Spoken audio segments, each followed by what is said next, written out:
नमस्कार साथियों, स्वागत है आप सभी का अंकित इंस्पायर्स इंडिया पर। स्वतंत्रता दिवस की आप सभी को हार्दिक शुभकामनाएं। मेरे प्यारे साथियों, जैसा कि आप सभी जानते हैं कि भारत आज 77वीं स्वतंत्रता दिवस की वर्षगांठ मना रहा है। आज हम सभी भारतवासी अपनी आजादी के दिन को याद कर रहे हैं और आज दिन भर आप सब में बहुत सारी उत्साह और उमंग के साथ आपने अपने अपनी कैपेसिटी, अपने अपने स्तर से आज के दिन को सेलिब्रेट किया होगा। संभवतः आप सभी ने आज के दिन हर घर तिरंगा जो अभियान चल रहा है उसमें भी बढ़ चढ़कर भाग लिया होगा और आज अपने आप को तिरंगे के साथ पाकर आपने एक नई ऊर्जा, एक नए उत्साह और नए उमंग के साथ दिन भर महसूस किया होगा। क्योंकि पूरा दिन गुजर चुका है, शाम के समय में हम एंट्री कर चुके हैं, तो दिन भर की जुड़ी हुई कुछ खबरों में जो आज सबकी सबसे बड़ी खबर थी वो थी लाल किले की प्राचीर से प्रधानमंत्री नरेंद्र मोदी के द्वारा 10वीं बार तिरंगा फहराए जाने की खबर। जब लाल किले पर इन्होंने तिरंगा फहराया तो हमेशा की तरह इन्होंने कुछ घोषणाएं की, जैसे पहले की गई हैं वैसे ही कुछ घोषणाएं इस बार भी की गई। और जब घोषणाएं की गई तो उन घोषणाओं में एक ऐसी जानकारी इनके द्वारा निकली जिसमें उन्होंने ये कहा कि अगली बार भी मैं ही लाल किले पर तिरंगा फहराऊंगा। क्योंकि 2024 के अंदर लोकसभा के चुनाव मई में होने प्रस्तावित हैं। मई के रिजल्ट्स के बाद ही अगस्त में जाकर 15 अगस्त पर लाल किले पर झंडारोहण किया जा सकता है। तो ऐसी स्थिति में एक बड़ा सवाल यह बनकर आया कि कोई प्रधानमंत्री जो अभी अपने अंतिम कार्यकाल में है, यानी कि इस बार का जो चुनावी कार्यकाल है, जो उनका पूरा कार्यकाल टेन्योर है, उसमें ये उनका स्वतंत्रता दिवस दूसरे कार्यकाल का आखिरी स्वतंत्रता दिवस है। ऐसी स्थिति में वो अगले बार यानी तीसरे कार्यकाल के लिए इतने श्योर क्यों हो सकते हैं? इससे राजनीतिक गलियारों के अंदर दिलचस्पी रही। राजनीतिक गलियारों ने इसके माध्यम से अपने अपने कमेंट्स कहे, साथ में इसको यह भी कहा कि लाल किले से प्रधानमंत्री को राजनीतिक बातें नहीं करनी चाहिए। इन तमाम खबरों को आज के सेशन में कवर करेंगे, लेकिन दिन इतना खास है कि आज के इस उत्साह को दुनिया ने कैसे देखा आपके सामने मैं साझा करता हूं। दुनिया ने किस प्रकार से भारत को स्वतंत्रता दिवस की शुभकामनाएं प्रेषित की, आज के सेशन में मैं आपके साथ उसे साझा करता हूं। तो चलिए शुरुआत करते हैं मेरे प्यारे साथियों। चूंकि जैसा आप सभी ने आज के दिन को बहुत अच्छे से, खूबसूरती से मनाया है, हर बार किसी ना किसी तरह से आप इसे सेलिब्रेट करते आए होंगे। आज के दिन अगर थोड़ा सा भी हम ध्यान लगाकर 2 मिनट की मौन मुद्रा में बैठकर केवल यह विचार करें कि जो तिरंगा आज हम शान से, इस फक्र से लहरा रहे हैं, इसको उठाए रखने के लिए कितने लोगों ने अपने प्राणों की आहुति दी है।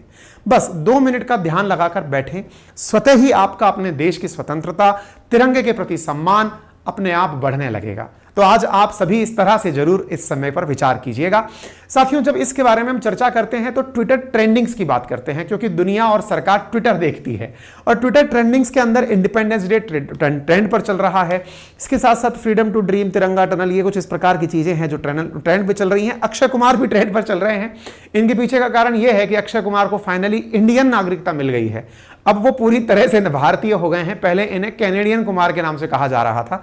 चर्चा करेंगे इनकी भी। तो आज इनके लिए भी दिन खास था। प्रधानमंत्री ने सुबह 7:30 पर जब ध्वजारोहण किया तो उसकी कुछ ग्लिम्स आपके सामने हैं। पहले राजघाट पे जाकर के किस प्रकार से प्रक्रिया को आगे बढ़ाया, नेशनल फ्लैग को इन्होंने बाकायदा होस्ट किया और इसको आप यहां पर देख सकते हैं, झंडारोहण करते हुए प्रधानमंत्री को, और फिर यहीं से लाल किले से प्रधानमंत्री ने देश को संबोधित किया। यह बहुत ही ऐतिहासिक पल होता है।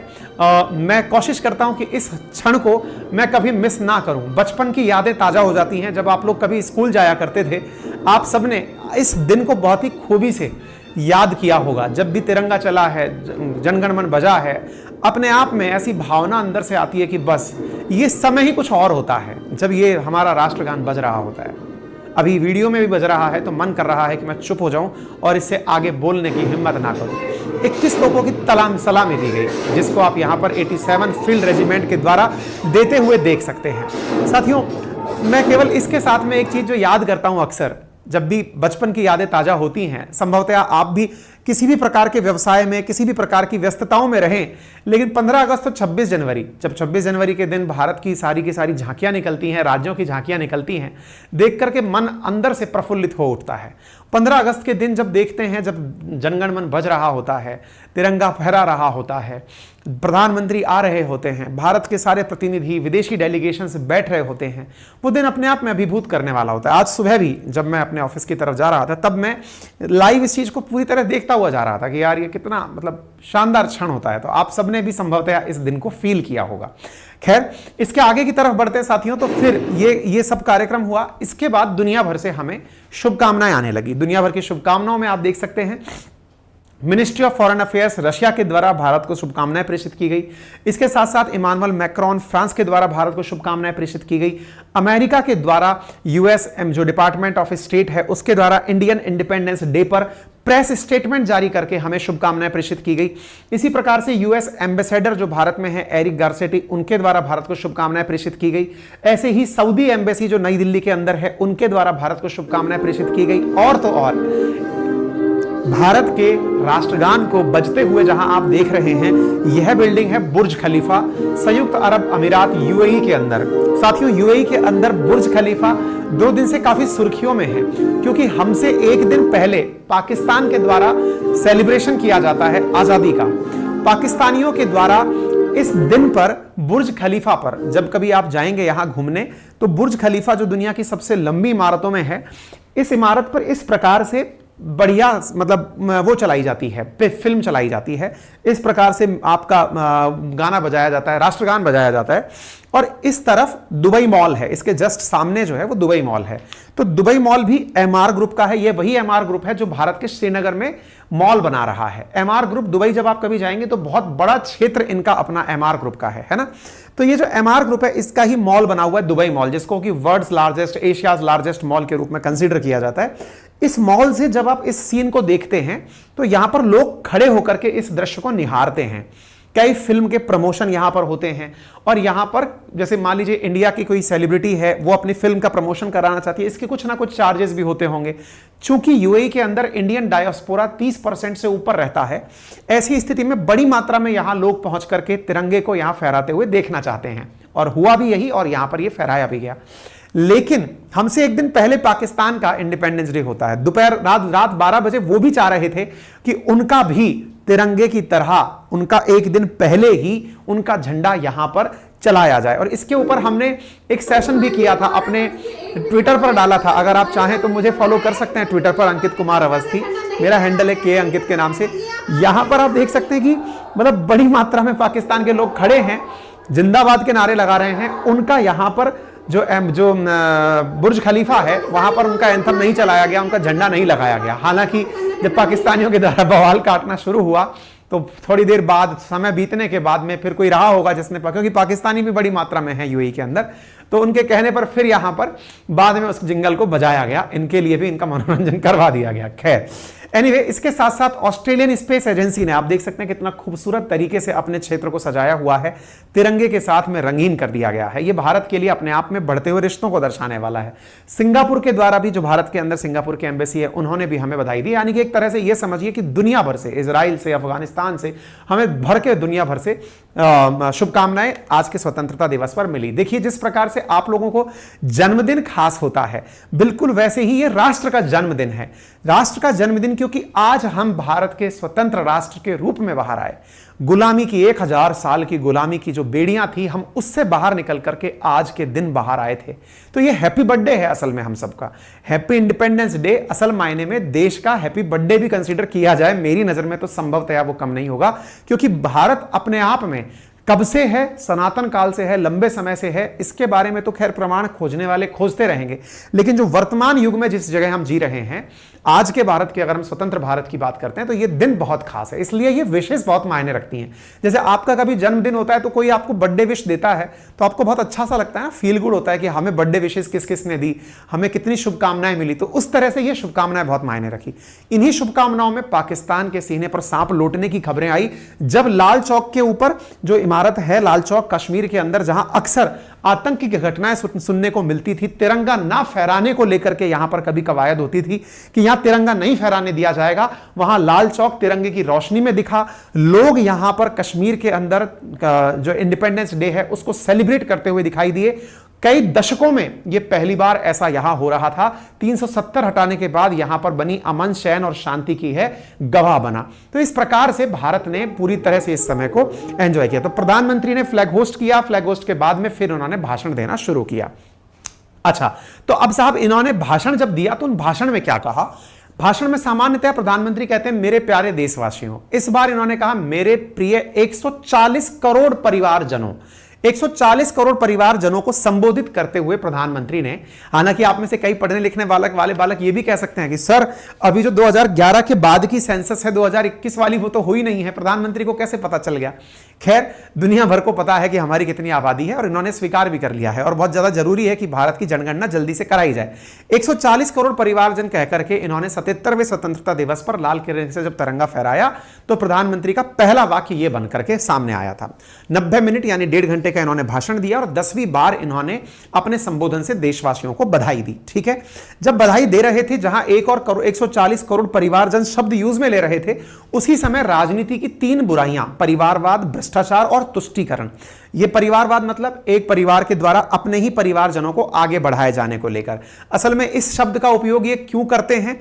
असल में जो इंडिया गठबंधन बनकर के अपोजिशन खड़ा हुआ है उसमें अब सेकंड पीढ़ी भी सामने साथ साथ आती जा रही है। जैसे Rahul Gandhi ji second third generation से निकल करके आ रहे हैं, Akhilesh Yadav ji second third generation से निकल करके आ रहे हैं, सेकंड जनरेशन से निकल कर आ रहे हैं, तेजस्वी यादव जी, इसी प्रकार से जहां जहां स्टालिन जी, जो जहां से भी हैं, उद्धव ठाकरे जी, ये सब सेकंड जनरेशन हैं। तो असल मायने में सेकंड और थर्ड जनरेशन पर कटाक्ष करने के लिए यहां पर शब्द यूज किया गया परिवारवाद, यानी जिनके फर्स्ट लोग जो थे तो एक प्रकार से प्रधानमंत्री लाल किले पर खड़े थे लेकिन राजनीतिक बयान दे रहे थे। राजनीतिक बयान से मतलब कि उनको पता था कि भाई चुनाव में जाना है तो यहां से अच्छा मौका क्या होगा, सब लोग सुनने वाले हैं।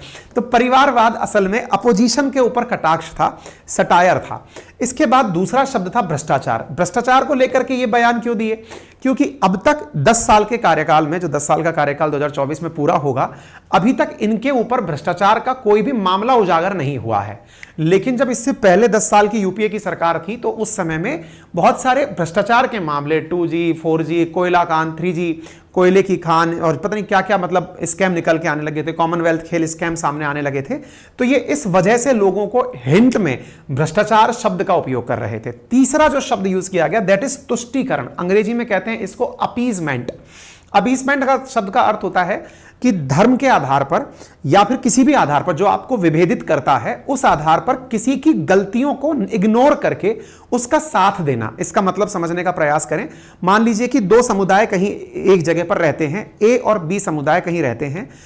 एक पार्टी को ऐसा लगता है कि बी समुदाय उनके लिए वोट बैंक हो सकता है। ऐसी स्थिति में बी समुदाय की अगर गलतियां भी हैं तो उन्हें भी इग्नोर करके उनको साथ खड़े रहना अपीजमेंट कहलाता है। अच्छा, ये केवल समुदाय तक सीमित नहीं है, ये नस्लों पर भी लागू होता है, ये देश पर भी लागू होता है। अगर आप वर्ल्ड वॉर की हिस्ट्री उठाकर देखेंगे तो आप जानेंगे कि असल मायने में जर्मनी का जो सेकंड वर्ल्ड वॉर का टेन्योर था ना, फर्स्ट वर्ल्ड वॉर से सेकंड वर्ल्ड वॉर का जो दौर था 20 साल का, हिटलर जिस समय वर्ल्ड वॉर की तैयारी कर रहा था उस समय पर काफी इग्नोरेंट हो गए थे फ्रांस और ब्रिटेन। ये एक तरह से उसे ये ट्रीट कर रहे थे कि ठीक है तुम जो कर रहे हो हम चुप हैं। ऐसे ही अमेरिका, यूएसएसआर चुप थे। तब जो वो विस्तारवादी हरकतें कर रहा था, नस्लीय हिंसा कर रहा था, सब लोग ये सोचकर चुप थे कि ठीक है हम इससे ज्यादा बहस नहीं करेंगे, अदरवाइज ये हमारे सिर पर आकर पड़ेगा, शांति खराब करेगा। तुष्टीकरण काफी व्यापक शब्द है, तो इन्होंने इस बुराई के बारे में भी यहां पर चर्चा करी।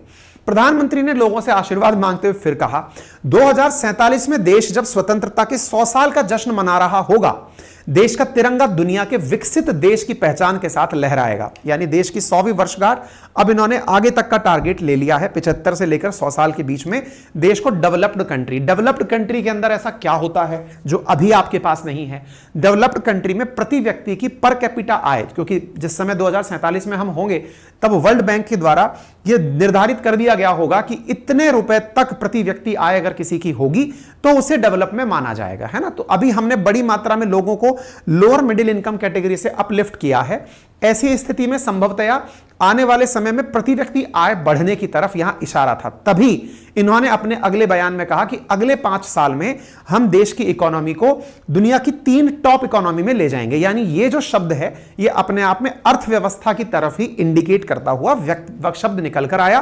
5 साल को उन्होंने महत्वपूर्ण बताते हुए कि भाई अगले 5 साल में हम 3rd लार्जेस्ट इकोनॉमी दुनिया की बन जाएंगे। ये विजन क्लियर है, क्योंकि जब देश में ये आए थे प्रधानमंत्री बनके तब देश 10वीं इकोनॉमी था दुनिया की, अब 5वीं है और हम इकोनॉमिक प्रोग्रेस की तरफ बढ़ रहे हैं। यहीं पर इन्होंने एक बयान दे दिया और वो ये किया कि लाल किले पर 2024 में वे ही तिरंगा फहराएंगे। बस यहीं से सबसे बड़ा पॉइंट निकल कर आ गया कि 2024 में वे ही तिरंगा फहराएंगे। इस बात को लेकर प्रधानमंत्री सो श्योर कैसे हो सकते हैं, क्योंकि 2024 में मई में चुनाव है। यहां तक देखिए पॉइंट ये थे, तो यहां पर ऑब्वियस सी बात है कि टारगेट किया जा रहा था, राजनीतिक मंच के रूप में पॉइंट दे दिया गया। 2024 में वे ही तिरंगा फहराएंगे, ये लाइन बोलते ही फिर लोगों की प्रतिक्रियाएं आनी ही थी, राजनीति होनी ही थी। पीएम मोदी ने यहां से एक कविता भी पढ़ी, आपको दे दी गई है, आप भी पढ़ लीजिएगा जब मन करे। उन्होंने कुछ बातें भी कही। क्या कहा? एस्पिरेशनल डिस्ट्रिक्ट की उन्होंने कल्पना की थी, आज उसके सुखद परिणाम मिल रहे हैं। अच्छा, बाय द वे, ये एस्पिरेशनल डिस्ट्रिक्ट होती क्या है, मैं आपको थोड़ा सा बता दूं। प्रधानमंत्री ने अपनी रणनीति बनाते समय प्रगति स्कीम के माध्यम से भी और वैसे भी जब एस्पिरेशनल डिस्ट्रिक्ट प्रोग्राम लॉन्च किया था, देश में जब भी कोई योजना लॉन्च की जाती है किसी भी प्रधानमंत्री के कार्यकाल में, कालखंड में, तो योजनाएं सारे देश में एक समान तरीके से प्रगति दिखाती नहीं है, प्रोग्रेस नहीं दिखाती हैं। मतलब क्या हुआ इसका? कहीं पर वो तेज चलती हैं, कहीं पर वो धीरे चलती हैं, योजनाओं का इंप्लीमेंटेशन कहीं लैग करता है, कहीं लाभार्थियों को मनोवांछित परिणाम नहीं मिल पाते हैं। ऐसी स्थिति में प्रधानमंत्री ने उन डिस्ट्रिक्ट्स का चयन करने का सरकार के कर्मचारियों से कहा जहां पर योजनाओं का क्रियान्वयन तुलनात्मक रूप से कम है। कई पैमानों पर स्वास्थ्य के मामले में, सैनिटेशन के मामले में, शिक्षा के मामले में, निर्माण के मामले में जो जिले पीछे हैं उनका पहले चार्ट बनाया गया और फिर उनके बारे में तैयारी करके उनको डेडिकेटेडली टारगेट किया गया कि इन्हीं के ऊपर कार्य किया जाएगा, यहां से प्रोग्रेस नापी जाएगी। और हुआ भी, उसके फायदे भी बहुत हुए। सुखद परिणाम में सबसे बड़ा सुखद परिणाम यही है कि आप आज इनकम कैटेगरी में बड़ी मात्रा में लोगों को एक इनकम कैटेगरी से दूसरी इनकम कैटेगरी में शिफ्ट होते हुए देखते हैं। प्रधानमंत्री ने इसके बारे में भी कहा। इन्होंने कहा कि हमारा राष्ट्रीय चरित्र ओजस्वी हो, तेजस्वी हो, पुरुषार्थी हो, पराक्रमी हो, प्रखर हो, यह सब हम सबका सामूहिक दायित्व है। आज ना हमारे मन में, ना 140 करोड़ भारतवासियों के मन में और ना ही दुनिया के मन में भारत को लेकर कोई इफ्स या बट्स यानी कोई किंतु अथवा परंतु नहीं है कि भारत कितना तेजी से आगे बढ़ेगा। इसके पीछे इन्होंने अपना क्या कहा कि भाई देश में एक स्थिर सरकार आई है और स्थिर सरकार के कारण से देखने वालों के मन में, दुनिया के मन में यह विचार है कि हम लोग एक स्थिर सरकार देने की तरफ आगे बढ़ रहे हैं। अगेन लाल किले की तरफ से प्रधानमंत्री ने अपनी सरकार की खूबियां गिनाते हुए अपनी सरकार को क्यों, मतलब दुनिया एक तरह से समझिए ना कि प्रधानमंत्री चुनाव से पहले अपना आखिरी भाषण दे रहे थे लाल किले से, पूरे देश को संबोधित करते हुए। यहां से आगे जो भाषण होंगे वो चुनावी भाषण होंगे। तो एक प्रकार से इन्होंने अपनी बातें पूरी मन करके लोगों से कही। भारत ग्लोबल साउथ की आवाज बन रहा है। भारत की समृद्ध विरासत आज दुनिया के लिए एक अवसर बन रहा है। Global economy, global supply chain में भारत की हिस्सेदारी, मैं पक्का विश्वास से कहता हूं, आज जो भारत में परिस्थिति पैदा हुई, आज जो भारत ने कमाया है, वो दुनिया में स्थिरता की गारंटी लेकर के आया है। अब न हमारे मन में, न 140 करोड़ मेरे परिवारजनों के मन में और न ही दुनिया के मन में कोई इफ्स है, कोई बट्स है, कोई किंतु परंतु लोगों के मन में नहीं है, क्योंकि लोगों के मन में स्थिरता पर विश्वास हुआ है। इसी के साथ इन्होंने देशवासियों को 3 गारंटी भी दी। कौन कौन सी गारंटी दी? इन्होंने कहा अगले 5 साल में दुनिया की तीसरी बड़ी अर्थव्यवस्था बनकर दिखाएंगे, पहली गारंटी। दूसरी गारंटी, शहरों में किराए के मकानों में रहने वाले जो लोग हैं उनको बैंक लोन में रियायत मिलेगी। इसके लिए योजना जल्दी ही घोषित ना हो जाएगी, अभी घोषणा नहीं की है, मतलब इन्होंने यहां से बोल दिया है तो वो हो जाएगा। जैसे आगे भी चल के बताऊंगा इन्होंने क्या क्या किया अब तक, वो सारी चर्चाएं करेंगे। तो शहरों में किराए के मकानों में रहने वालों को बैंक लोन में रियायत मिलेगी का मतलब क्या हुआ कि अब कोई व्यक्ति मान लीजिए कि लंबा चौड़ा किराया देकर के कहीं रह रहा है, उसका अपना घर हो, इसके लिए इंटरेस्ट रेट में संभवतया उसे छूट दे दी जाएगी, या फिर उसके जितना वो किराया दे रहा है उसकी वजह से उसको इनकम टैक्स में रिबेट दे दी जाएगी। अब ये कयास लगाए जा रहे हैं कि आने वाले समय पर क्या योजना बनेगी, लेकिन हां प्रधानमंत्री अगर बोले हैं तो ये बात की जाएगी। आपके दिमाग में बड़ा सवाल बनेगा, मकान ये क्या मतलब है? देखो साथियों, देश के अंदर ना सबसे पहली बुनियादी आवश्यकता, कोई भी देश अगर चलता है तो उसकी बुनियादी आवश्यकता होती है रोटी, कपड़ा और मकान। मैस्लो एक विचारक हुए हैं, उनका भी मानना यह था कि सबसे बुनियादी आवश्यकताओं में यह आती हैं। रोटी के लिए अब सरकार के द्वारा कई तरह की योजनाएं दुनिया भर में चल रही हैं, मतलब भारत सरकार भी चला रही है, राज्य सरकारें भी चला रही हैं, यूनिसेफ, वर्ल्ड, ये सब लोग कुछ ना कुछ प्रकार से योजनाएं चल के लोगों को भुखमरी से बाहर निकालने के लिए योजनाएं चला रहे हैं। नंबर दूसरा रहा कपड़ा। कपड़े को लेकर के अभी भारत में कोई ऐसी किल्लत सुनने में नहीं आई है कि भाई कपड़े को लेकर के लोग प्रदर्शन कर रहे हैं, वैसी चीज आई नहीं। तीसरी चीज मकान। मकान वास्तविकता में अब एक ऐसी चीज बन चुका है जिसके ऊपर सरकार की निगाह भी है और ज्यादा तरीके से भी है। आप सोचकर देखें, आज आप में से कोई भी व्यक्ति जो नौकरी पेशे वर्ग में है या फिर भविष्य में जब नौकरी लगेगा तो समझ में आएगा कि शहरों के मकान लेने के लिए जो बड़ी मुसीबतों का सामना करना पड़ रहा है वो ये है, या तो मकान बहुत महंगे हैं, उतनी उनकी आय नहीं है जितने के वो मकान है, और दूसरा मकान खरीदने में जो सबसे बड़ा ट्रबलसम चीज है वो ये है, इंटरेस्ट रेट भी कोऑपरेटिव ना होते हुए जो वन टाइम पेमेंट देना पड़ता है ना, डाउन पेमेंट जिसे कहा गया है, वो काफी बड़ा होता है और कई बार नौकरी पेशा लोगों के पास वो डाउन पेमेंट इतनी बड़ी मात्रा में नहीं होता। और दूसरा, कई जगह जब आप प्लॉट लेके मकान बनाते हैं तो वहां पर सामने वाला व्यक्ति प्लॉट की पूरी कीमत नंबर 1 से लेने के लिए तैयार नहीं होता है। वो कहता है नहीं साहब मुझे तो कैश चाहिए। हालांकि सरकार ने अब कर दिया कि 50,000 से ऊपर आप कैश जैसे ही करोगे लपेटे में आ जाओगे, लेकिन ये पैरेलल इकोनॉमी के रूप में आज भी चल रहा है। तो ये बड़ा दुविधा है जिसके कारण ब्लैक इकोनॉमी भी जो रियल एस्टेट है उसके अंदर चल रही है। तो प्रधानमंत्री जल्दी ही कुछ ऐसी घोषणा कर सकते हैं जिससे कि उस पर रोक लगे। तीसरा, देश भर में 25,000 जन औषधि केंद्र खोले जाएंगे।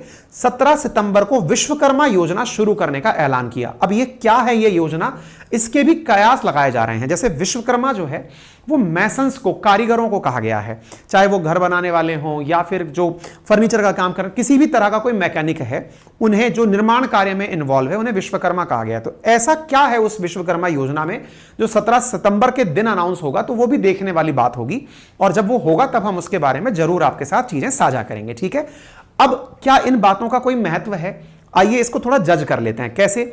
आज से पहले प्रधानमंत्री जब 2014 में सबसे पहली बार आए थे तब उन्होंने 3 घोषणाएं की थी। जैसे हर घर शौचालय, सुनने में सबको बड़ी मजाक सी लगी थी कि प्रधानमंत्री पहली बार लाल किले पर पहुंचे हैं, हर घर शौचालय की बात कर रहे हैं। क्या शौचालय बने? बिल्कुल बने। और आज आप गांव में जाएंगे, कहीं भी जाएंगे, एटलीस्ट लोगों के बीच में शौचालय शब्द जहन में आ चुका है। ग्रामीण परिवेश में भी शौचालय एक मैंडेटरी व्यवस्थाओं के अंदर शामिल हो चुका है। लोगों की हैबिट्स बदली हैं और लोग आसानी से अब इस चीज के बारे में चर्चा करने के लिए सहज हुए हैं।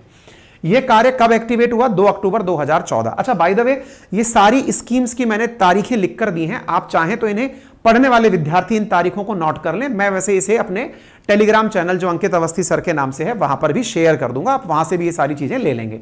जनधन योजना, जिसके तहत आप सबके बैंक अकाउंट खोले गए थे, क्या ये का इंप्लीमेंट हुआ? बहुत अच्छे से एग्जीक्यूट हुआ और बहुत सारे देश के नागरिकों के पास, मतलब लगभग देश की 70% से अधिक आबादी इस समय जो वयस्क आबादी है वो एटलीस्ट बैंक अकाउंट अपने पास रखती है। सरकार की बहुत सारी योजनाओं का पैसा उन्हीं अकाउंट्स के माध्यम से लोगों तक पहुंचता है, फिर चाहे वो सब्सिडी के रूप में हो, किसानों तक सब्सिडी हो, या सरकार किसी भी प्रकार की लाभार्थी बनाने की बात सोचती हो तो वो यहां से होता है। तीसरा, आदर्श ग्राम योजना। क्या ऐसा हुआ? सांसदों को भी आदर्श ग्राम की परियोजनाएं दी गई कि सांसद अपने अपने क्षेत्र में किसी एक गांव को आदर्श ग्राम बनाएं। हालांकि इस बात में बहुत सारे क्वेश्चन आंसर बन सकते हैं, किसी ने किया किसी ने नहीं किया, चर्चाएं हुई। इसका अब आप खुद विश्लेषण करें, संभवतः आपने इसका विश्लेषण किया होगा, तभी मोदी जी के पहले कार्यकाल को पूरा होने के बाद आपने दूसरी बार उन्हें वोट दिया होगा। साल 2015 में स्टार्टअप इंडिया, मैं केवल ये इसलिए बता रहा हूं क्योंकि आज जो घोषणाएं की हैं ऐसी ही घोषणाएं पहले भी हुई हैं।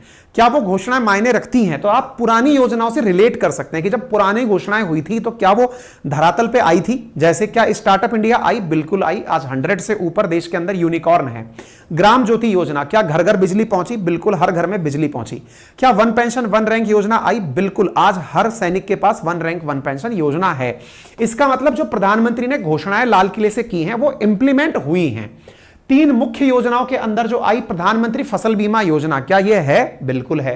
प्रगति प्रोजेक्ट, यानी कि जो धीरे चल रहे कार्यक्रम हैं क्या उनको विस्तार दिया गया? क्या उनमें तेजी आई? बिल्कुल आई। आज सड़क निर्माण के क्षेत्र में, रेलवे के क्षेत्र में, एमएसएमई के सेक्टर में देश के द्वारा बड़ी मात्रा में कार्य किया जा रहा है। ई नाम, जो देश के अंदर एग्रीकल्चर मार्केट है उसे ऑनलाइन किया गया। क्या ऐसा हुआ? बिल्कुल हुआ। आज मार्केट में ऑनलाइन ट्रेड चलता है। 3 मुख्य घोषणाएं 2017 में की गई। जम्मू कश्मीर की समस्या को सुलझाने की घोषणा, क्या ऐसा हुआ? बिल्कुल हुआ। गैलेंट्री अवार्ड वेबसाइट की किसको पुरस्कार दिया जाए, कैसे दिया, इसकी वेबसाइट घोषणा हुई। जैम पोर्टल बनाया गया। इसी प्रकार से 2018 में आयुष्मान भारत जिसके अंदर सभी देशवासियों को मेडिकल फैसिलिटी दी गई, क्या ऐसा है? बिल्कुल है। बहुत सारी राज्य सरकारों के द्वारा अपने अपने लेवल पर इसे और अमेंड भी कर दिया गया है। गगनयान मिशन का ऐलान क्या हुआ? बिल्कुल 2023 में अब ये जा रहा है। घोषणा तब हुई थी लेकिन इंप्लीमेंट होने में टाइम लगा कि हम गगनयान की तरह, स्पेस एक्स की तरह गगन में जाएंगे। क्या ऐसा हुआ? बिल्कुल हुआ। ग्राम स्वराज अभियान चला? बिल्कुल चला। इसके साथ 3 मुख्य घोषणाओं में जल जीवन मिशन, जैसे बिजली आई ऐसे क्या घर घर तक टैप वाटर पहुंचाने के ऊपर कुछ कार्य हुआ? बिल्कुल हुआ। 5 ट्रिलियन इकोनॉमी बनाने का लक्ष्य घोषित कब हुआ? 2019 में हुआ। क्या हम पहुंचे? 3.25 ट्रिलियन तक हम पहुंच चुके हैं। संभवतः अगले 5 सालों में हम 5 ट्रिलियन तक पहुंच भी जाएंगे। चीफ ऑफ डिफेंस स्टाफ बनाने की बात हुई? बिल्कुल हुई। सीडीएस विपिन रावत को यहां पर चीफ ऑफ डिफेंस स्टाफ बनाया गया। 3 मुख्य घोषणाएं 2020 में नेशनल डिजिटल हेल्थ मिशन लागू किया गया, 15 अगस्त 2020 को लागू हुआ। न्यू एजुकेशन पॉलिसी आई जिसका इंप्लीमेंटेशन धीरे धीरे होता जा रहा है। भारत नेट यानी हर गांव को इंटरनेट से जोड़ने की घोषणा हुई। ये तीनों की तीनों योजनाएं 2020 में घोषित हुई। 2021 में पहली योजना हुई, 75 वंदे भारत ट्रेनों का ऐलान हुआ। क्या वंदे भारत चल रही हैं? देश के बहुत सारे स्थानों पर वंदे भारत ट्रेनें चल चुकी हैं। नेशनल ग्रीन हाइड्रोजन मिशन बनाया गया। सैनिक स्कूलों में लड़कियों का एडमिशन शुरू हो गया। ये प्रमुख घोषणाएं थी 2021 में जो की गई। 2022 में क्या घोषणाएं की गई? 2022 में प्रधानमंत्री ने घोषणा की कि 2023 में हम नई संसद का इनॉग्रेशन करेंगे। क्या हुआ? बिल्कुल हो गया। दूसरा कहा कि हम गुलामी की दास्ता से मुक्ति पाएंगे। इसके लिए क्या हुआ? थोड़े दिन पहले भी आपने सुना होगा, बच्चे बहुत दिन से डिमांड भी कर रहे हैं आईपीसी और सीआरपीसी के केस में कि सर उस विषय के ऊपर सेशन लेकर आइए जो हाल ही में कुछ कानून में परिवर्तन हुआ है। क्या हुआ है? क्या बिल्कुल हुआ है और इस विषय पर भी जल्दी ही मैं सेशन लेकर आऊंगा। हाल ही में कुछ कानूनों में परिवर्तन हुए हैं, वो मैं सेशन बन के तैयार रखा हुआ है। आज कल में मैं आपके साथ सेशन वो साझा कर दूंगा, ठीक है ना। कानून बदले गए? बिल्कुल बदले गए। सितंबर 2022 को इंडियन नेवी का ध्वज बदला गया गुलामी से मुक्ति प्राप्त करने के लिए। 2022 में मानसिकता से मुक्ति, आजादी हम पहले पा गए, मानसिकता से मुक्ति के नाम पर किंग्सवे राजपथ को कर्तव्य पथ नाम दे दिया गया। इसके साथ साथ जॉर्ज पंचम की मूर्ति को हटाकर नेताजी की मूर्ति लगा दी गई, जिसे आप यहां पर देख सकते हैं। इतनी सारी घोषणाएं प्रधानमंत्री के द्वारा की गई। क्लियर है? इसका मतलब यह हुआ कि ये सारी घोषणाओं के साथ साथ, अच्छा एक घोषणा, हालांकि मैं प्रधानमंत्री नहीं हूं लेकिन आप लोगों के नाम पर एक घोषणा मेरे द्वारा भी है, एक बार सुन लीजिए ना। नमस्कार साथियों, अपनी पाठशाला लेकर आया है आपके लिए एक बेहतरीन ऑफर। जी हां साथियों, भारत के राजस्थान के टॉप एडुकेटर्स की मदद से, टॉपर्स के मार्गदर्शन में राजस्थान प्रशासनिक परीक्षा प्रीलिम्स प्लस मेंस का कंप्लीट फाउंडेशन बैच, और वो भी मात्र 7500 रुपए में, जहां पर आपको history, geography, polity, economy, science and technology, maths, reasoning, Hindi, English, ethics, yoga, behaviour, art and culture, तमाम सब्जेक्ट्स को बिल्कुल ऑफलाइन के एहसास की तरह ऑनलाइन पढ़ाया जा रहा है। चूकिएगा नहीं, अभी जाइए एडमिशन बुक करिए क्योंकि ऑफर सीमित 7 दिनों के लिए। इसके साथ प्रधानमंत्री ने और क्या कहा? प्रधानमंत्री ने कहा अगले 5 साल के अंदर भारत टॉप 3 इकोनॉमीज के अंदर शामिल हो जाएगा। आप में से बहुत सारे बच्चों के मैं अभी कमेंट देख रहा हूं जिसमें उन्होंने लिखा कि यहां पर रोजगार के बारे में प्रधानमंत्री ने कुछ नहीं बोला। देखते हैं क्या कहा है। उन्होंने कहा कि आज मैं अपने देश के नौजवानों से कहना चाहता हूं कि अवसरों की कमी नहीं है।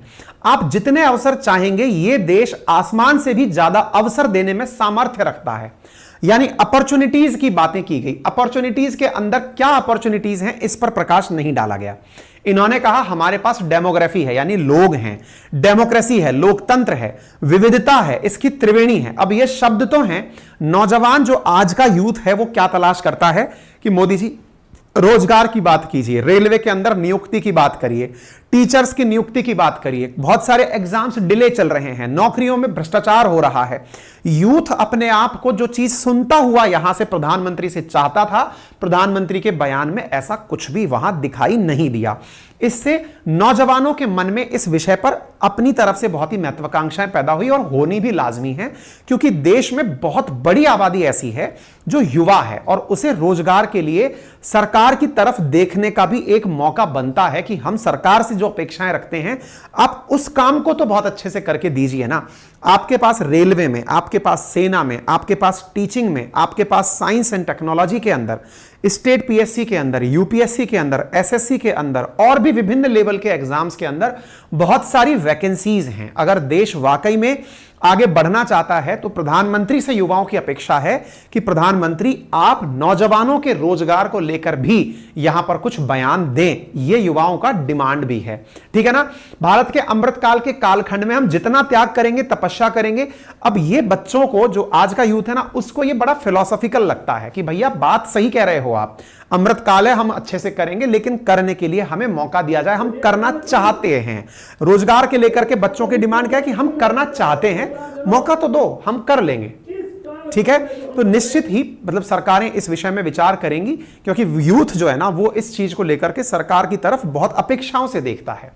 पीएम ने कहा कि अच्छा, क्या मणिपुर पर कोई बात हुई? क्योंकि देखिए मणिपुर का मामला विपक्ष के द्वारा संसद में भी बहुत उठाया गया। इसके बाद में मणिपुर का मामला प्रधानमंत्री ने लाल किले से भी उठा दिया और उन्होंने कहा कि मणिपुर के अंदर अब शांति आ रही है, समाधान तलाशे जा रहे हैं, पूरा भारत मणिपुर के साथ खड़ा है। प्रधानमंत्री ने लाल किले से बोल करके कहा कि पूर्वोत्तर में, विशेषकर मणिपुर में जो हिंसा का दौर चला, कई लोगों को अपना जीवन खोना पड़ा, मां बेटियों के सम्मान के साथ खिलवाड़ हुआ, लेकिन कुछ दिनों से लगातार शांति की खबरें आ रही हैं। देश मणिपुर के लोगों के साथ खड़ा है। मणिपुर के लोगों ने कुछ दिनों में जो शांति बनाए रखी है उसको आगे बढ़ाएं, शांति से ही समाधान का रास्ता निकलेगा। केंद्र और राज्य की सरकारें मिलकर उन समस्याओं के समाधान के लिए भरपूर प्रयास कर रही हैं और करती रहेंगी, ऐसा प्रधानमंत्री के द्वारा कहा गया। अच्छा, अगर वो यहां जिक्र नहीं करते तो संभवतः विपक्ष फिर से हमलावर होकर इनसे पूछता, आप इतनी चीजों के बारे में बोले, मणिपुर पर क्यों नहीं बोले? तो प्रधानमंत्री ने लाल किले से ही क्वेश्चन आंसर सेशन कंप्लीट कर दिया, ठीक है ना। अच्छा, इसके साथ साथ प्रधानमंत्री ने सेल्फ हेल्प ग्रुप पर लखपति दीदी की भी घोषणा की, बात की। इन्होंने कहा कि मैं 10 साल के कार्यक्रम का हिसाब दे रहा हूं और सब तरह से इन्होंने अपनी तरफ से पूरी की पूरी बातें कर दी। इन्होंने कहा कमजोर आय वर्ग, निम्न आय वर्ग के परिवार के लिए प्रधानमंत्री ने इनकम टैक्स में छूट बढ़ती है, सबसे ज्यादा लाभ सैलरी क्लास को होता है, इसका मतलब है आने वाले समय में कुछ करेंगे। फाइनली कार्यक्रम फिनिश हुआ, प्रधानमंत्री अपने वापस निवास की तरफ चले गए। इस पूरे कार्यक्रम में जो सबसे बड़ा ध्यान आकर्षण किया जिस चीज ने, वो थी ये वाली फोटो, जहां पर एक चेयर लगी हुई है दर्शक दीर्घा में, और ये दर्शक दीर्घा में लगी हुई चेयर है मल्लिकार्जुन खड़गे की, जो कि कांग्रेस के अध्यक्ष हैं। मल्लिकार्जुन खड़गे की कांग्रेस के जो नेता हैं, अध्यक्ष हैं, उनकी टेबल, उनकी चेयर इस कार्यक्रम में खाली ही रही। खाली रहने का अर्थ फिर निकाला गया कि क्यों विपक्ष के नेता यहां पर नहीं पहुंचे, या फिर खड़गे साहब क्यों नहीं पहुंचे। खड़गे साहब ने फिर अपने द्वारा इसकी सफाई भी दी और कहा कि मैं क्यों नहीं पहुंचा ये भी बताऊंगा। और प्रधानमंत्री ने लाल किले से जो बात कही कि वो अगली बार तिरंगा फहराएंगे, बिल्कुल फहराएंगे तो सही, लेकिन वो अपने घर पर फहराएंगे, लाल किले पर नहीं। मल्लिकार्जुन खड़गे ने कहा अगले साल मोदी अपने घर पर झंडा फहराएंगे। वे आज भी अहंकार में दिख रहे थे, तो देश का निर्माण कैसे रहेगा। उन्होंने कहा कि पीएम लोगों से आशीर्वाद मांगते हुए, जब प्रधानमंत्री ने कहा ना कि वो इस तरह से करेंगे, तो इसी के साथ साथ आरजेडी के सुप्रीमो, बिहार के पूर्व सीएम लालू प्रसाद यादव जी ने भी यही बात दोहराई। उन्होंने कहा यह बात तो सही है, प्रधानमंत्री अगली बार भी झंडा फहराएंगे, लेकिन अपने घर पर फहराएंगे। विपक्ष है तो मल्लिकार्जुन खड़गे जी की भी बात आप सुन लीजिएगा, इन्होंने क्या कहा। 15 अगस्त पर ये नहीं थे, इस विषय पर भी लोगों ने इनसे बहुत सवाल किए, इनकी काफी ट्रोलिंग भी हुई।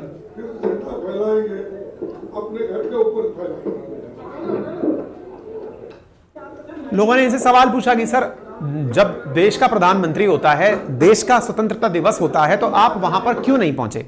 तो फिर उन्होंने अपनी व्यस्तताएं गिनाई और उनकी व्यस्तताओं के अंदर उन्होंने कहा कि मुझे आंखों से कुछ समस्या हो रही है, दूसरा मुझे प्रोटोकॉल के मुताबिक सुबह 9:20 पर अपने घर पर झंडा फहराना था, इसके बाद मुझे कांग्रेस कार्यालय आकर वहां भी ध्वजारोहण करना था, इसलिए मैं लाल किले नहीं जा सका, वहां सिक्योरिटी टाइट रहती है, पीएम के निकलने से पहले किसी को भी निकलने नहीं दिया जाता, इसलिए सिक्योरिटी और समय की कमी को देखते हुए वहां ना जाना ही ठीक समझा। हालांकि देश के अंदर लोग, चाहे विपक्ष के हों चाहे पक्ष के हों, वो सब जब देशवासियों को स्वतंत्रता दिवस जैसे कार्यक्रम में एक जगह बैठा पाते हैं तो एक अलग अनुभूति होती है। हमने भी बहुत बार, आपने भी बचपन से बहुत बार सब तरह के नेताओं को सामने की दर्शक दीर्घा में बैठे देखा है। हालांकि खैर राजनीति है, इसमें उनकी व्यस्तताएं भी हो सकती हैं, बड़े लोग हैं, बड़ी व्यस्तताएं हो सकती हैं। हर इंसान कहता है कि हम अगले साल जीतकर फिर वापस आएंगे, लेकिन हार और जीत तो जनता के हाथ में है। 2023 में यह कहना कि हम 2024 में लौटकर आएंगे, यह अहंकार है। अगर वे स्वतंत्रता दिवस पर भी विपक्ष को लेकर ऐसे बयान देंगे तो आप देश का निर्माण कैसे करेंगे, यह खड़गे साहब ने कहा।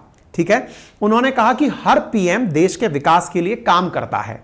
अब ऐसी स्थिति में अगर आपको यह लगता है प्रधानमंत्री ने ही काम किया है, तो भाई साहब नेहरू जी ने आईआईटी बनाए, आईआईएम बनाए, एम्स खोले, एटॉमिक रिसर्च की शुरुआत की, विकास की निशानियों के मौजूदा सरकार ने नजरअंदाज किया है। नेहरू जी ने कला, संस्कृति, साहित्य को बढ़ावा दिया। लाल बहादुर शास्त्री, इंदिरा गांधी जी की पॉलिसीज ने देश को आत्मनिर्भर बनने में मदद की। खड़गे ने कहा कि महान लीडर्स नया इतिहास बनाने के लिए पुराने इतिहास को मिटाते नहीं हैं। अच्छा देखिए, आप सब भी जो यूथ है इस समय का, वो भी इस बात को जान ले, जो भी देश के अंदर प्रधानमंत्री बनेगा, चाहे मोदी जी बने, चाहे भविष्य में कोई बने, चाहे कोई पुराना पीएम रहा हो, वास्तविकता में उन्हें देश के नीति निर्देशक तत्वों को ध्यान में रखकर ही आगे बढ़ना होता है। देश के नीति निर्देशक तत्व जो संविधान में गिवन है, वो राष्ट्र को लोक कल्याणकारी राज्य के रूप में ही निर्माण करना चाहते हैं। देश में सबका हित हो, सबका भला हो, इसी को ध्यान में रखकर कार्य करना चाहते हैं, ठीक है ना। तो प्रधानमंत्री कोई भी हो जो ये कहे कि मैंने ये काम किया, भैया आपको बनाया, जैसे मान लीजिए मैं आपके सामने आकर कहूं कि बच्चों मैंने देखो आपको कितना अच्छा पढ़ाया, तो आपका एक बहुत जेन्युइन सवाल होना चाहिए, सर आपकी ड्यूटी है, आप इस काम को करिए। कल को एक टीचर कहता है देखो मैं कितना अच्छा पढ़ा रहा हूं, एक पुलिस वाला कहता है देखो मैं कितनी अच्छी ड्यूटी कर, भाई आपका जॉब है ये, आपसे अपेक्षा की जाती है कि आप ऐसा करेंगे। प्रधानमंत्री भी जनता के लिए है ना, जनता पर नहीं है, जनता के द्वारा, जनता के लिए है।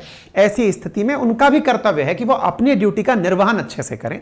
तो खड़गे साहब की ये बात बिल्कुल सही थी। विपक्ष की तरफ से आम आदमी पार्टी की जो आतिशी हैं, उन्होंने क्या कहा, उन्होंने फिर अपने तरीके से उस बारे में कहा, बोले हमने भी 10 साल का कार्यकाल देखा है प्रधानमंत्री का, हमने मणिपुर में देखा, हमने हरियाणा में देखा।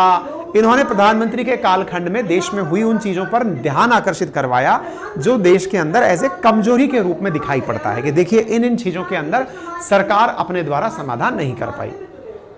हम प्रधानमंत्री के 10 साल का लेखा जोखा देश के लाखों स्कूलों में देख रहे हैं जहाँ पे छत नहीं है, डेस्क नहीं है, दीवारें टूटी हुई हैं।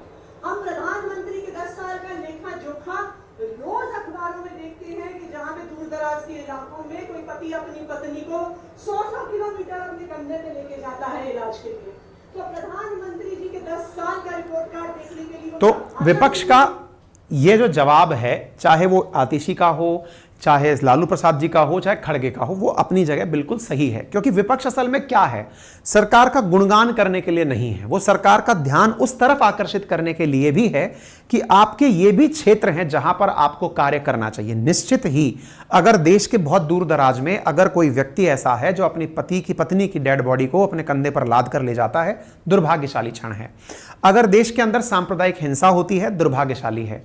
अगर देश में मणिपुर जैसी हिंसा होती है, दुर्भाग्यशाली है। तो जिस देश के प्रधानमंत्री ने अपनी खूबियां गिनाई, तो विपक्ष ने अपनी जिम्मेदारी भी बखूबी निभाते हुए उन्हें याद दिलाया कि आप इनके द्वारा इन चीजों पर भी अगर कमियां बात की जाए तो आपके पास इतनी कमियां भी हैं, ठीक है ना। ये सब लोग अपने अपने द्वारा मीडिया पर आकर ये सब बातें क्यों बोल रहे हैं, क्योंकि असली बात तो आपके साथ होनी है। कौन सी बात, आप ही तो डिसाइड करेंगे कौन आएगा वापस, किसको आप गद्दी सौंपेंगे। तो ये सब अपने द्वारा आप तक चीजें पहुंचाने के लिए जो भी मेहनत कर रहे हैं, इनकी मेहनत को भी आपको सलाम करना चाहिए, ठीक है। उम्मीद है आपको ये बात समझ में आए। जयराम रमेश जी ने कहा, पिछले 9 वर्षों में प्रधानमंत्री मोदी की विफलताओं के 3 शब्द, दुर्नीति, खराब नीतियां, अन्याय और शायद सबसे महत्वपूर्ण है बदनीयत, के तहत वर्गीकृत किया जा सकता है। बयानबाजी और शेखी भगाड़ने से अब यह सच्चाई नहीं छिप सकती जो स्पष्ट रूप से देश के सामने है। तो उन्होंने जयराम रमेश जी के द्वारा भी इस पर अपनी प्रतिक्रिया दी गई, जो कि कांग्रेस के वरिष्ठ नेता हैं, ठीक है। तो इसका मतलब विपक्ष अपना काम कर रहा है, सरकार अपना काम कर रही है, सबको आपके सामने परफॉर्मेंस देनी है जी। कुल मिलाकर बात यह है, ठीक है। एक इंटरेस्टिंग फैक्ट जान लीजिए, देश में प्रधानमंत्री ने 1 साल में 2 बार लाल किले पर तिरंगा फहराया है। इस कारण से इनका 10वां सीन बन गया। कैसे? असल मायने में 2018 में आजाद हिंद सरकार की 75वीं वर्षगांठ के मौके पर लाल किले में खास कार्यक्रम आयोजित किया गया था, जिसमें मोदी जी ने साल में दूसरी बार लाल किले पर तिरंगा फहराया था, ठीक है ना। इसलिए इस तथ्य को याद रखिएगा। कई बार आपके दिमाग में सवाल बन जाएगा, 1 साल में भी क्या 2 बार प्रधानमंत्री ने तिरंगा फहराया है? जी हां, मोदी जी ने 1 साल में 2 बार 2018 में फहराया है, ठीक है। सबसे ज्यादा बार लाल किले पर तिरंगा किसने फहराया? तो नेहरू जी ने फहराया। इसके बाद मोदी ऐसा करने वाले पहले गैर कांग्रेसी पीएम बन चुके हैं। यह आपके सामने लिस्ट है, जिसमें सबसे ज्यादा लाल किले पर नेहरू 17 बार, इंदिरा गांधी 16 बार, 10 बार मनमोहन सिंह, 10 बार नरेंद्र मोदी, 6 बार अटल बिहारी, 5 बार राजीव गांधी, पीवी नरसिम्हा राव 5 बार, लाल बहादुर शास्त्री 2 बार। इस प्रकार से सबने अपने अपने क्रम में किया है। उम्मीद है आप सभी साथियों को आज का यह सेशन पसंद आया होगा। मेरे प्यारे साथियों, वर्ष 2023 का जो जुलाई माह गया है, इसका जो भी करंट अफेयर्स था, वन डे एग्जामिनेशन के पॉइंट ऑफ व्यू से वन लाइनर करंट अफेयर्स जो भी था, उसके लिए हमने आप लोगों को आज के दिन एक सौगात भेंट की है। और वो सौगात ये है, हमने लास्ट मंथ का पूरा करंट अफेयर अपनी पाठशाला एप्लीकेशन पर ई बुक सेक्शन के अंदर डाल दिया है। आप वहां पर महत्वपूर्ण नोट्स पर आधारित करंट अफेयर को ले सकते हैं मात्र 30 रुपए में। ठीक है, पूरी पीडीएफ है, आपके पास तुरंत डाउनलोड हो जाएगी। हिंदी में भी है और इंग्लिश में भी है। हम थोड़ा डिले हो गए, 7 दिन डिले थे क्योंकि हमारी किताबें चल रही थी। किताबों की घोषणा भी है आप लोगों के लिए, आप वो भी सुन लें। और हाँ, जिन्हें हमारे साथ अपनी प्रशासनिक परीक्षाओं की तैयारी को दिशा देनी है, वो भी अवश्य हमारे अपनी पाठशाला पर आकर पढ़ाई करें। ठीक है, अच्छा, बाकी आपको ये सेशन कैसा लगा जरूर कमेंट बॉक्स में बताएं। आप देश के लिए क्या अपेक्षा रखते हैं जरूर कमेंट बॉक्स के अंदर हमें बताएं। फिलहाल के लिए इतना ही, और आपके लिए जरूरी घोषणा ये रही। नमस्कार साथियों, अपनी पाठशाला लेकर आया है आपके लिए एक बेहतरीन ऑफर। जी हां साथियों, भारत के राजस्थान के टॉप एडुकेटर्स की मदद से, टॉपर्स के मार्गदर्शन में राजस्थान प्रशासनिक परीक्षा प्रीलिम्स प्लस मेंस का कंप्लीट फाउंडेशन बैच, और वो भी मात्र 7500 रुपए में, जहां पर आपको history, geography, polity, economy, science and technology, maths, reasoning, Hindi, English, ethics, yoga, behaviour, art and culture, तमाम सब्जेक्ट्स को बिल्कुल ऑफलाइन के एहसास की तरह ऑनलाइन पढ़ाया जा रहा है। चूकिएगा नहीं, अभी जाइए, एडमिशन बुक करिए, क्योंकि ऑफर सीमित 7 दिनों के लिए।